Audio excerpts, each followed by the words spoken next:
युद्ध भूमि दोनों सेनाओं से सज्जित हो चुकी है बहन विभूति।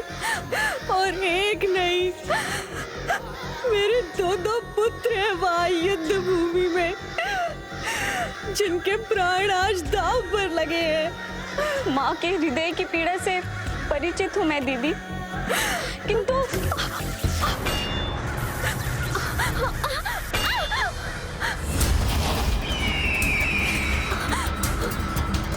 मेरी अनुमति के बिना यदि पल भर के लिए भी विश्राम किया तो मैं तुम्हें उसका उचित दंड दूंगी।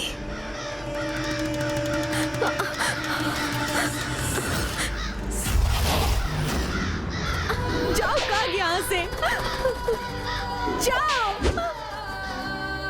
दुष्ट सुरासई ने अपने पुत्र वधुओं की ये कैसी दशा की है? उनके साथ ऐसा दुर्व्यवहार कर रही है वो असुर महारानी। जिसने अपनी पुत्री के साथ ऐसी दुर्दशा करने में तनिक भी संकोच नहीं किया हो, उसके लिए अपने पुत्र वधू को दंड देना कहाँ कठिन है। किंतु मैं इन दोनों को ऐसी दयनीय दशा में नहीं देख सकता।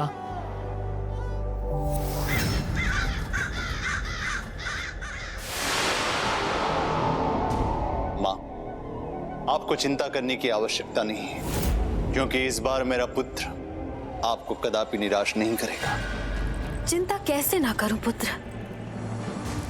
है तो मेरे पौत्र ही ना।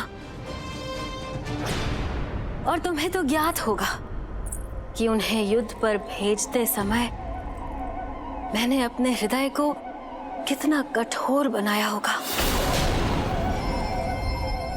मैं जानता हूं मां कि युद्ध के प्रथम दिन पर भानुकोपन की पराजय आपकी चिंता का कारण है, किंतु आपको चिंता करने की आवश्यकता नहीं है मां, क्योंकि आपका पुत्र केवल महादेव और ब्रह्मा के अस्त्र के बल पे ही नहीं, अपितु आपके माया सुरासई के महाशक्तिशाली मायावी अस्त्र से सुसज्जित होकर युद्ध भूमि में गया है।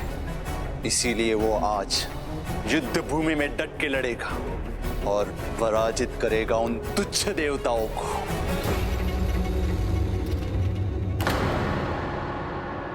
आप किस कठोर हृदय के लिए चिंतित हो रहे हैं ज्येष्ठ? माता को ना आपके पुत्रों की चिंता है और ना ही हमारी। इन्हें तो केवल एक ही चिंता है, वो ये कि इनका साम्राज्य स्थापित रहे, और इसके लिए वो कुछ भी कर सकती हैं, कुछ भी। और फिर चिंता किस बात की?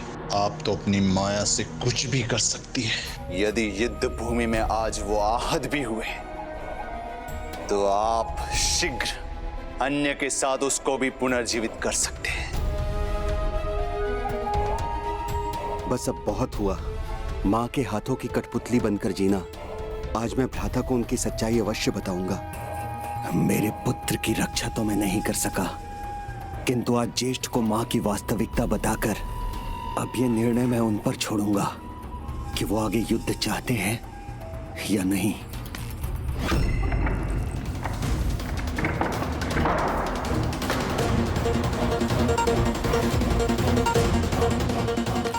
ज्येष्ठ, क्या देखने चल दिए ज्येष्ठ? यही कि आपके पुत्र किस प्रकार बलि चढ़ रहे हैं। बस बस सिंहमुख, बस। ये कैसा अनर्गल प्रलाप है? बुद्धि विवेक सब खो चुके हो तुम। मेरा बुद्धि और विवेक तो उसी दिन जागृत हुआ था ज्येष्ठ, जब मैंने माता को पिताश्री के साथ बात करते देखा और सुना था। तभी ज्ञात हो गया था मुझे कि माता को केवल विजय चाहिए, किसी भी मूल्य पर देवताओं की पराजय चाहती हैं वो, और इसके लिए किसी को भी दांव पर लगा सकती है ज्येष्ठ। सिंहमुख, इतना दुस्साहस तुम्हारा? बड़ी कठिनाई से इतना साहस जुटा सका हूं ज्येष्ठ। अब आप मुझे मत रोकिए। मैंने स्वयं देखा और सुना है कि माता ने पिताश्री को क्या कहा था। मुझे स्वयं के साम्राज्य का विस्तार करना है, और उसके लिए मैं किसी की भी आहुति दे सकती हूँ, चाहे वो मेरे पुत्र हो या पुत्र के पुत्र। मान जाइए ज्येष्ठ।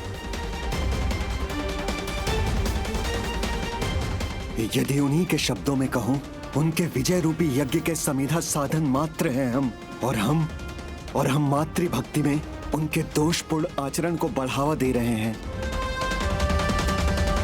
ज्येष्ठ, हमारे लिए नहीं, आपके लिए नहीं, और ना ही असुरों के लिए। ये युद्ध मात्र और मात्र उनके वर्चस्व का युद्ध है। ये सब समझकर भी युद्ध लड़ने की मूर्खता क्यों कर रहे हैं हम?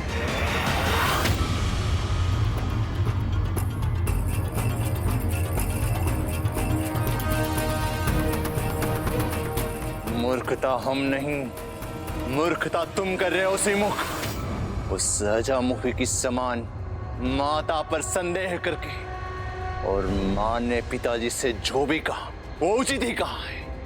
ना पिताजी हमारी भलाई समझ सकते हैं, ना ही हमें कोई उचित सुझाव दे सकते हैं। क्योंकि यदि हमने पिताजी का कहा माना होता तो अपने सम्मान को कब से तिलांजलि देकर बिना युद्ध किए वापस चले गए होते। मां हमें अपनी विजय अग्नि की आहुति समझे या समिधा, ये उनका अधिकार है। उनके लिए तो मैं अपना सर्वस्व न्योछावर कर दूं तो भी कम है। ये असुर सम्राट की उपाधि, ये बल, ये ऐश्वर्य ही नहीं, असुरों का पुनः स्थापित साम्राज्य भी उन्हीं के मार्गदर्शन के कारण है। इसलिए मां और उनके उद्देश्य पे संदेह करना छोड़ दो, क्योंकि अजामुखी तो मेरे हाथों से सुरक्षित निकल गई, किंतु तुम नहीं निकल सकोगे।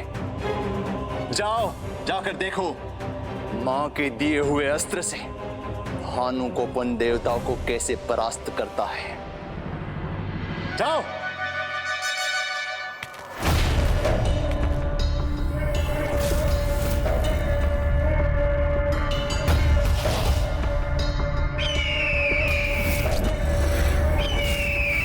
वो सुरापद्मन के सामने अपना मुख खोलने की मूर्खता कदापि नहीं करेगा। मूर्ख सिंहमुख, भूल गया माया हूं मैं। माया बनकर कहीं भी छा सकती हूं, कहीं भी जा सकती हूं।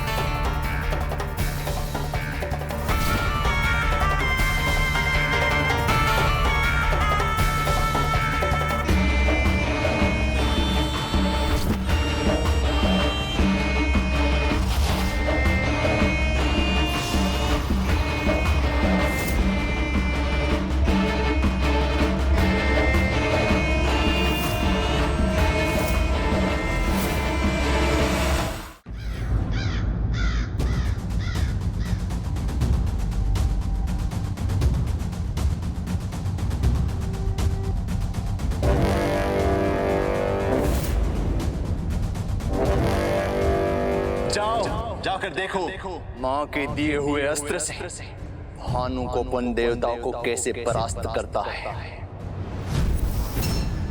अब युद्ध भूमि में आ ही गए हो तो ऐसे भयभीत होकर खड़े न रहो। आओ, युद्ध करो, सामना करो। असुर सम्राट भगवान सुरापद्मन के पुत्रों का सामना करो।